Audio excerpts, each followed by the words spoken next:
They don't tell you, when you're posted to the palace, that silence has a texture. That the air inside those corridors carries weight, old carpet dust and beeswax polish and something underneath that you can't name, something that smells the way power smells when it's been held in the same rooms for 300 years and never once let go. They don't tell you that the walls watch you back. I'd served 14 years before I was assigned to the Wales detail. 14 years of standing still while the world moved.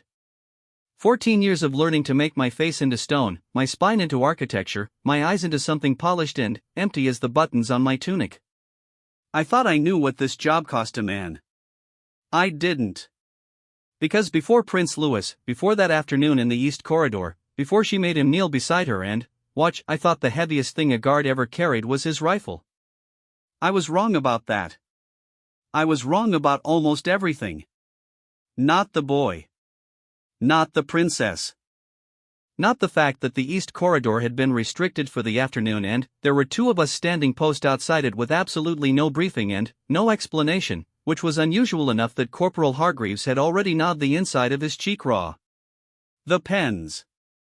A whole clutch of them, fountain pens, the kind the palace orders by the gross, royal blue ink, gold barrel, the sort of thing that slides out of a pocket without apology, rolling across the marble floor in a slow, graceful arc like they'd been choreographed. 6 of them, maybe 7. Tiny percussion. Tick. Tick. Tick. The door had come open 3 inches. I wasn't supposed to look. That is the first rule of this post, the rule that precedes all other rules, the rule that sits higher in precedence than weapon protocol and emergency egress and even basic human reflex. You do not look. You are furniture. You are architecture. You hold the line between the family's privacy and the world's hunger for it, and you hold it by becoming a thing that doesn't see. I looked. Prince Louis was 11 years old that autumn. I know that because I'd seen the birthday photographs every guard in the building had, whether we wanted to or not, because Hargreaves kept a tabloid in his kit that he claimed was fourth threat assessment and none of us had the energy to challenge him on it. The boy in the tabloid was grinning the gap-toothed grin of a kid who doesn't yet understand what he's inheriting. Gap-toothed. Slightly sunburned. A smear of what looked like chocolate on one ear. The boy standing inside the East Corridor 3 inches away from me through the gap in the door did not look like that photograph. He looked like he hadn't slept. He was wearing the kind of clothes that children wear when the palace staff has dressed them, everything pressed, everything pale blue, everything slightly too formal for a Thursday afternoon, and he was standing very still in the middle of the room with his hands clasped behind his back. The posture of a soldier at ease, or a child who has been taught to hold himself like one. Princess Charlotte was seated at the writing table against the wall. She was 4 years his senior, 15, and she had already, this I observed in the 2 seconds of forbidden looking I allowed myself before I wrenched my gaze back to the corridor, the posture of someone who will one day occupy every room she enters by sheer gravitational certainty. Back straight. Chin level. Hands arranged on the desk with a deliberateness that suggested each finger had been placed, consciously, exactly where it was. She had a letter in front of her. She was not writing it. She was reading something else, I couldn't see what, the angle was wrong, and she wasn't looking at her brother. But, she said, clearly, in a voice that carried through the 3-inch gap with no trouble at all, stay there. And, watch. Here is what I know about my own psychology, logged here for accuracy. I am not a sentimental man. 15 years of service will do that. I do not cry at things. I do not feel the complicated flutterings that other men describe when they talk about sacrifice or duty or love. I have stood post at 3 state funerals and a royal wedding and felt roughly the same interior weather at all of them, which is to say, moderate and overcast, with the occasional administrative concern. What I felt in the East Corridor that afternoon was not sentiment. It was closer to recognition. I have a younger brother. 12 years between us, he was practically a second generation, my mother used to say, laughing in the way she laughed when things weren't funny. I was in training when he was learning to ride his bicycle. I was in Brecon Beacons when he sat his A-levels. I have spent most of my adult life stationed at various intervals of physical and emotional distance from Daniel, and I have almost never thought about whether that was a choice I made or a condition I accepted. Standing outside that door, listening to Charlotte's voice stay there, and watch, I thought about Daniel for the first time in probably 6 months. The feeling arrived without warning and left without resolution. Hargreaves was looking at me. He does this. He's 26 and he grew up in Northumberland and he has the specific face of a man who was told his whole childhood that he was sensitive as though it were a problem to be corrected, and now he channels all of it into observation. He watches people the way the tabloid claims to do threat assessment. Constantly. Compulsively. Without any apparent control over it. "You all right?" he mouthed. I reset my face to stone. He let it go. Credit to him. We stood. The pens on the floor had finished rolling. The corridor was the corridor, beeswax and old carpet and that third smell underneath that I still couldn't name, and from inside the east room there was nothing. No sound. No movement. Just the particular quality of silence that exists when two people are in a room together and one of them is waiting. I didn't know, standing there, what she was making him watch.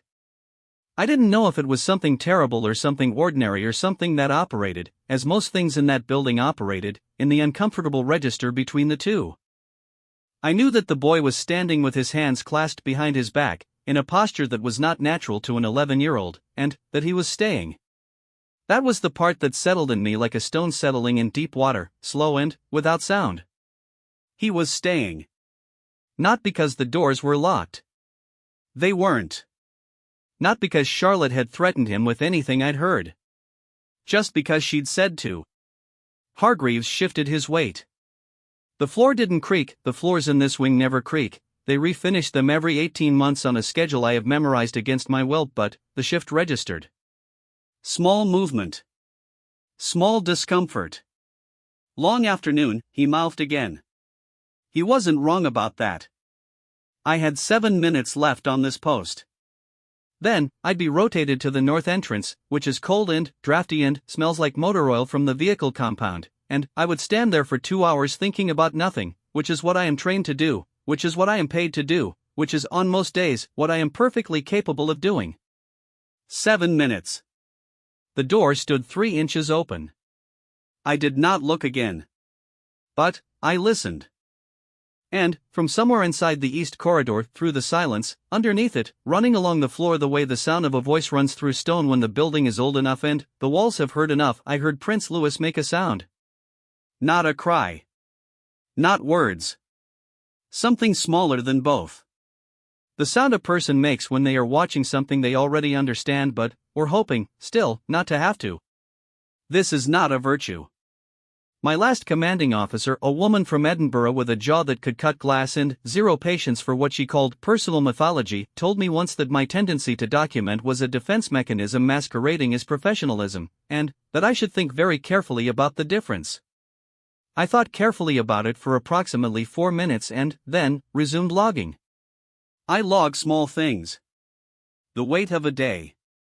The specific way light hits the gilded frames in the West Gallery at 1500 hours when the sun drops behind the garden wall, which is a particular orange that I have never managed to describe accurately and keep attempting anyway. Armor scratches. Guard banter.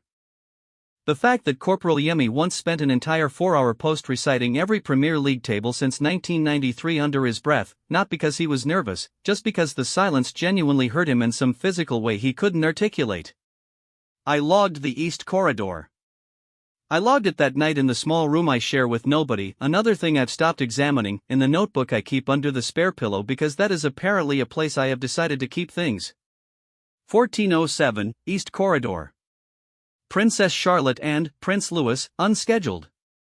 Door ajar approximately 8 centimeters, overheard, stay there.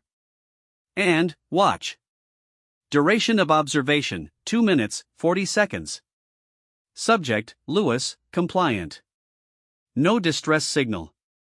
Unidentifiable material on table. The sound he made. Cannot classify. I stared at that last line for a long time before I turned the lamp off. I didn't expect to be posted to the East Wing again the following morning. The rota doesn't typically double you back. There are 47 of us on the whale's detail rotation, spread across 3 shifts, and the mathematics of it usually means you spend about 3 days seeing the same corridor twice. I'd been posted to the north entrance overnight as expected, then rotated to the vehicle compound at 6 o'clock, and I was already mentally calculating that I wouldn't see the east wing again before Sunday. At 8:30, Hargreaves appeared at the compound entrance with the specific expression of a man delivering news he doesn't understand. "Change of rota," he said. "For you. East wing." 9 o'clock, he handed me the slip. It was official signed and stamped with the right codes, and the name at the bottom of the authorization was not a name I recognized, which itself was a data point I immediately logged in the back of my skull under things to think about later. "Why?" I asked. "Above my grade," Hargreaves said. Which was honest, and also meant he didn't know. She was already there when I arrived. This was the thing about Princess Charlotte that I had not, until that week, fully processed. She was always already there. It was a quality that existed in her the way certain qualities exist in buildings, structurally, load-bearingly, not recently acquired. Every room I'd ever been posted outside with her inside it had given me the same low-level sensation that she'd been in it before I arrived and would remain after I left, that my presence was the temporary condition and hers was the permanent one. She was 15. I was 31. It did not feel like that. Prince Louis arrived 4 minutes after me. He came down the corridor from the south stair. I heard the particular weight of his footfall, lighter than an adult's, slightly uneven on the left side the way all boys are slightly uneven, the body still negotiating itself, and he paused at the door. Not outside it. At it. Standing in the frame with one hand on the wood and the other curled at his side. Charlotte didn't look up from the table. "Close the door behind you," she said. He did. What I am about to log I have not shared with Hargreaves or anyone else on the rotation, and I am aware that logging it at all constitutes a form of breach that I would have to answer for if anyone found this notebook, which is one of approximately 40 reasons why it lives under a spare pillow. The door was not fully closed. I don't know if this was deliberate. I don't know if an 11-year-old boy who pushes a door shut and leaves a 1 centimeter gap is doing something intentional or whether his hands were shaking slightly and the latch didn't catch and that is the entire explanation. I logged both possibilities. I did not reach a conclusion. What I heard through 1 centimeter was this: paper. The slow, specific sound of paper being unfolded, not crumpled, unfolded, the kind of paper that has been stored flat and handled carefully, the kind you unfold with your thumbs in 2 deliberate movements. Charlotte's voice: "Do you know what this is?" A silence. Then, Louis, low enough that I had to reconstruct half of it from context: "Is it from him?" "It's about you." Another silence. Longer. I am not going to speculate about what "him" means in that context. I am not paid to speculate. I am paid to stand still and not hear things and certainly not write them down in notebooks under spare pillows. I logged it anyway. Here is what I understand about this family. Assembled from 14 years of proximity without permission, they love each other in ways that are indistinguishable from damage. Not because they are unusual people. I have seen unusual people. I've been posted to 3 other royal households, 1 foreign, 2 domestic, and unusual is a thing I can identify, but because the institution wraps itself around them before they've finished growing, and the institution doesn't negotiate. It requires things. It takes things. It holds things in reserve and releases them on its own schedule, in rooms you didn't choose, in front of people you were never told would be watching. Charlotte was not torturing her brother. I understood that before the first session ended. I understand it more clearly now.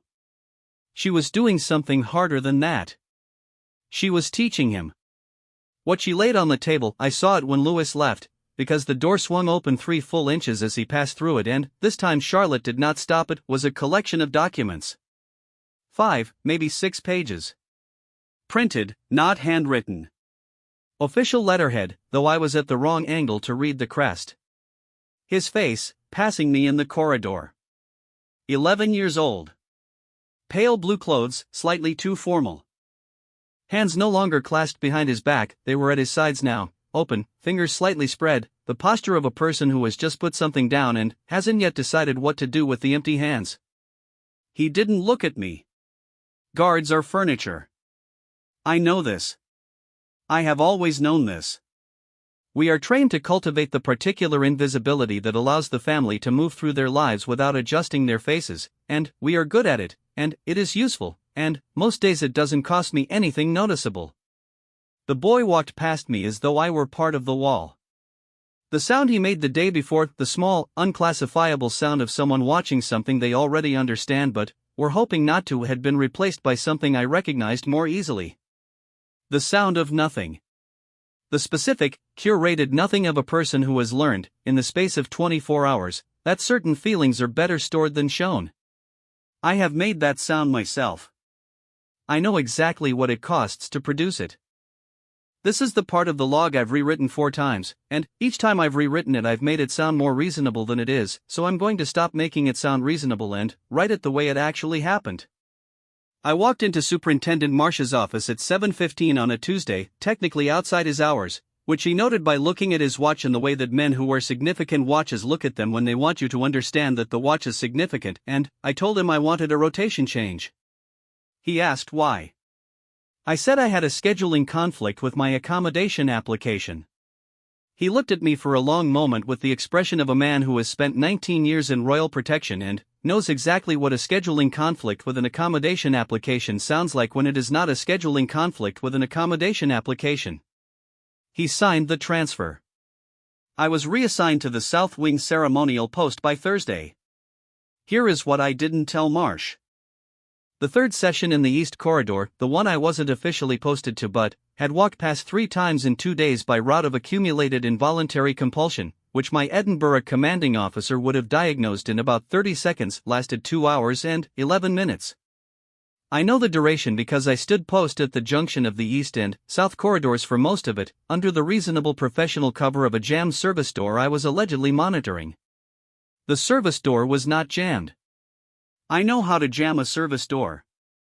This is a skill I acquired on the Kensington posting in 2019 for reasons that are not relevant here. Through the East Corridor, through the non-jam service door, through the particular acoustic physics of a building that has been whispering to itself for 3 centuries, I heard Charlotte's voice for 2 hours and 11 minutes. She was not cruel. That is the first thing I logged and the last thing I'll say about tone, because it's the only thing that matters. She was not cruel. She was methodical. She was the specific kind of thorough that looks, from the outside, like mercilessness and is actually something else, something I don't have a word for yet, something that lives in the register between love and preparation and apology for what the world already has planned. She walked him through every document. I couldn't hear the content. I could hear the rhythm, her voice rising at the end of explanations the way voices do when the explanation is also a question, and his silence in response, and then, occasionally, not often, but enough that I logged every instance, his voice, a word, a half-sentence, the sound of a boy working something out in real time and being given the rare dignity of doing it at his own pace. She never rushed him. The thing about standing post for 14 years is that you develop an extremely precise understanding of the difference between a child who is unhappy and a child who is being remade. Unhappy children leak. They leak in the specific ways that children leak: fidgeting, the pitch of their voice changing, the set of the shoulders that adults call sulking and children experience as the body's only available protest.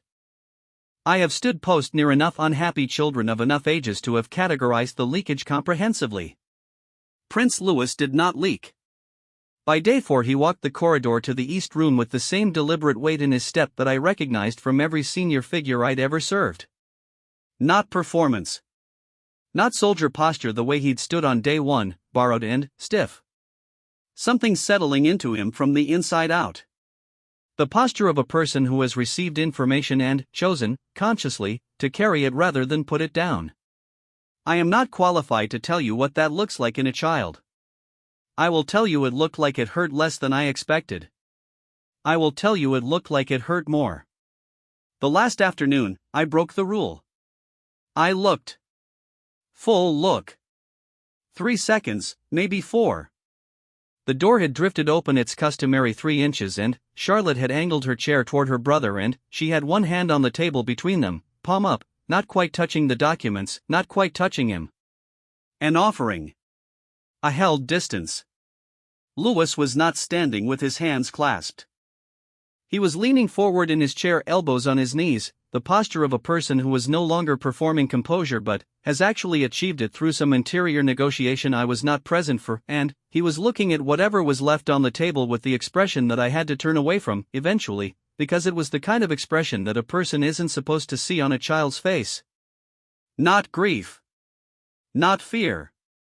The face of someone who has just understood the shape of the thing they are being asked to become, and has decided, not lightly, not without cost, but has decided that they can hold it.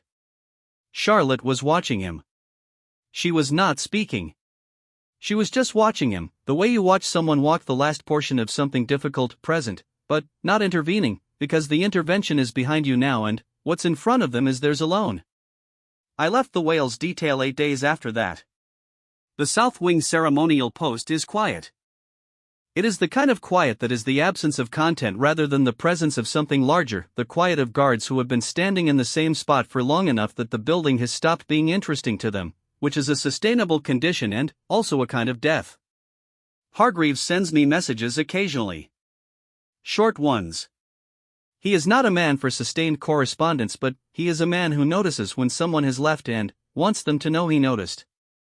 Quiet over here without your miserable face, the most recent one said. Noted, I wrote back. I have not returned to the East Wing.